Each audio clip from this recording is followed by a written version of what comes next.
Hello YouTube, one more time. On today's video, we're gonna continue the previous video regarding the secondary injection system because this is what we do here, secondary injection systems. On this 2001 Chevy Tahoe, I correct myself, it's a Tahoe, it's a 5.3 2001. So to me, this is, one of the best family SUVs out there. If you ask me, this happens to be a four-wheel drive, very good vehicle, very steady, good power. It's got 182,000 miles, but shows signs of wear and tear. But that's not what we're here for. We're here for the secondary injection system. So I took this page off of the instructions of the drive cycle, straight from the service manual. So right here, we're gonna see a few things. Like I said, we're gonna be monitoring the catalyst, the EVAP system, heated oxygen sensors, um, the oxygen sensor heater itself, the EGR, and the secondary air injection system. As we discussed before, we replaced the um, check valves, some vacuum hoses, etc., just to make sure that the system was in good conditions, and that it was all functional. So the pump is working, the relay is working, and then the check valve is also working.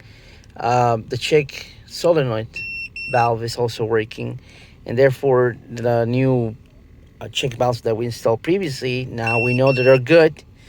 I showed you guys on the previous video how to check them out. So let's get to it. So according to the manual, says here that diagnostic time scheduled for IM readiness.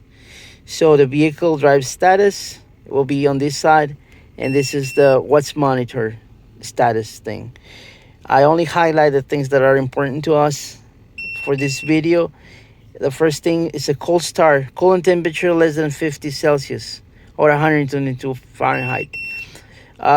So what do? We start the vehicle, and then we let it idle for 2.5 minutes, and drive with an automatic transmission, neutral with manual transmission. Now, I have my doubts about this step. AC and rear defrogger on. For sure, the defrogger must be on. When you're trying to run the secondary injection. I don't know about the AC though, but for sure the defrogger. Okay, so heater of the oxygen sensor, misfiring, secondary injection, fuel trim, and EVA purge are monitored at this time. After that, after it warms up, I presume after 2.5 minutes of letting it idle, then we will have the AC off, accelerate to 90 kilometers per hour or 55 miles per hour, half throttle. Very important. Don't exceed the full throttle, the half a throttle threshold. Otherwise, it's gonna not probably read the fuel trims. But for our purpose, we just maintain that 55 miles per hour threshold. Misfire, fuel trim, and purge. That's for the ABAP system.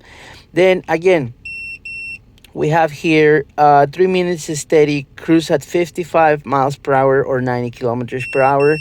Misfire, EGR, secondary air injection, fuel trim, oxygen sensor, and EVAP is monitored at this stage. Now for vehicles with a manual transmission, clutch engage, no braking, the accelerate to 32 miles per hour to 20 miles per hour or 32 kilometers per hour. EGR will be monitored here, fuel trim, EVAP, and yeah. But so it's not clear to me that what to do when there is a manual automatic transmission. However, I do not care right now because my only intention is to complete the secondary injection system. So then again, you gotta accelerate again to 55 miles per hour to 55 to 60, 3/4 of a throttle, and then it's gonna monitor again, misfire, fuel trims, EVAP, and then keep it steady for 5 more minutes. Okay, 5 minutes of a steady state cruise at 55 miles per hour, 90 to 97 kilometers per hour. And then at this stage, you will complete the catalyst monitor, misfiring, EGR, fuel trim, oxygen sensor, EBAP, and purge. So in the final step, the accelerate, no braking, end of the cycle. EGR, EBAP, purge will be monitored again. And then it says here the total time of the LBD2 drive cycle is 12 minutes. In a perfect world, yes, this should be true, but we know that there's components that might have some wear. It might take a couple of drives, but here's the evidence of our research. So we see that the only thing that is not completed is the EBAP. In the state where I live, the state doesn't care about the EBAP. It can be incomplete and it still pass the emission test. So right there, let me focus the camera one more time. 1 second. Let me find a perfect angle. Well, a better angle, I must say. Come on, camera. Let's see if I can actually decrease this. Okay, there you go. So we have all the monitors all complete except for the EBAP. All right, we have air, oxygen, heater, EGR, catalytic converter, comprehensive fuel and misfiring. There's no pendings, no nothing. And then this drive cycle actually took me a little while. It wasn't 12 minutes, I'll tell you that.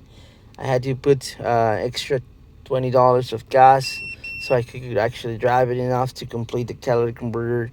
Seems that they're a bit lazy, but they still complete, so that's good for the customer. We don't need to replace any cats or anything. And the important thing to me is that I completed a secondary air injection, which could be very tedious to complete. So if you guys need a little more time to read, pause the video. And thanks for watching. Until next time.